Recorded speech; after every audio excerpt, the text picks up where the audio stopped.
Yes, welcome to our classroom. Here we are going to discuss about the magnetic field inside the solenoid. Actually, what is called solenoid? Assume here this is a copper wire which is insulated right now. So what is solenoid means? These copper wires are in the form of circular in shape, right?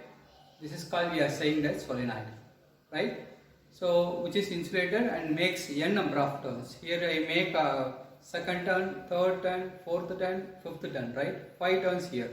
So similarly we will have. So that kind of shape we are saying that solenoid, right? And here, if you are note down here, so this is the current direction. This is the current direction we have.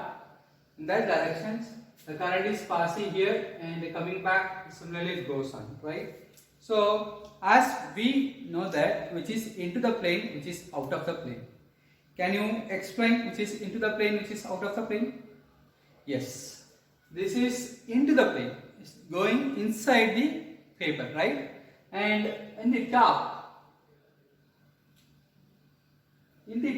that is out of the plane, right? So here I wrote out of the paper and into the paper, right?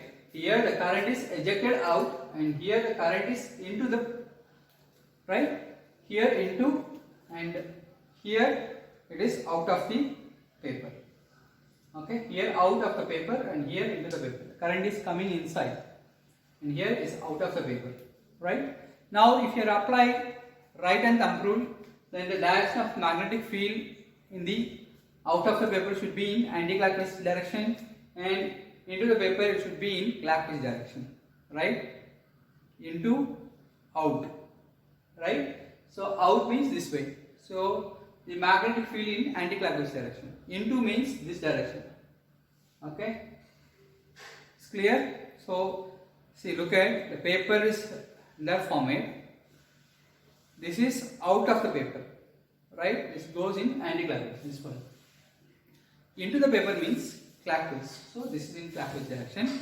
And inside the solenoid we have uniform magnetic field we have. That is a speciality of solenoid. We have a uniform magnetic field inside the solenoid. Okay. Now we move on to Ampere's right hand rule. We know thumb rule, right? Now we move on to Ampere's right hand rule.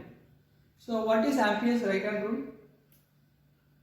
So here we have number of turns, right, which is in a conductor. Okay. As in here I am holding my right hand. Okay. I wrap my 4 fingers that indicating current direction. Then this thumb indicating north pole and this one indicating south pole, right? So according to Ampere's right hand rule, we can identify the direction of a magnetic field which is either in north pole or in south pole, right? And move on to this session, this diagram. This is the same diagram we have. Similarly, we have what we have here. The same diagram is, the same diagram I draw here. Okay. So these dotted are indicating out of the paper and this one is are into the paper, into, right? And inside the solenoid, the uniform magnetic field we have, so that I draw that straight line. Now we want to find out the magnetic field in that particular ABCD and which has a length of L. Remember that this solenoid, the magnetic field intensity is mainly depends upon current and number of turns and this length also. Okay, it's clear. Okay, we want to find out the magnetic field in that ABCD. We want to go to derivation part and then we want to find out the magnetic field in solenoid. I hope you understand well and we can go to the derivation part directly. Now we are going to calculate the magnetic field of this diagram ABCD, right? So for that here I wrote the integration line rule of BDL, B vector dot DL vector is equal to mu naught into total current of the loop ABCD, right? And what is ABCD? That is a loop here, right? And we can split up the loop. By the way, AB, BC, CD and AD, right? So like the way I am splitting all the ways, integration A to B, B dot dl, integration B to C, B dot dl plus integration B dot dl, C to D, not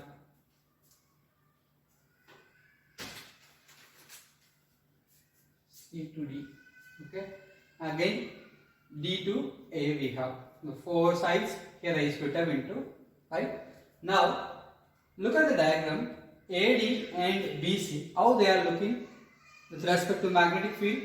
This is the magnetic field here, right. So these magnetic field are lies in the along x-axis, but this BC and AD are like perpendicular. That's why these two are perpendicular to B. Therefore, it becomes 0 because cos 90 becomes 0, right? So integration b dot dl A to D as well as B to C B dl cos 90.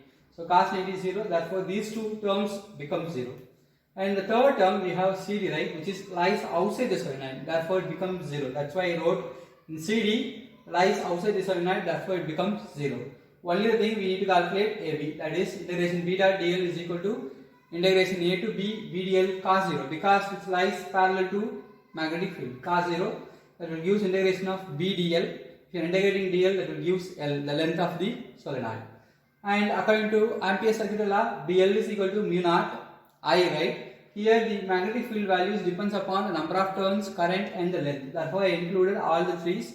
So L will be cancelled. B is equal to mu naught Ni. This is a magnetic field present inside the solenoid. Okay. Now this diagram referring exactly at the mid.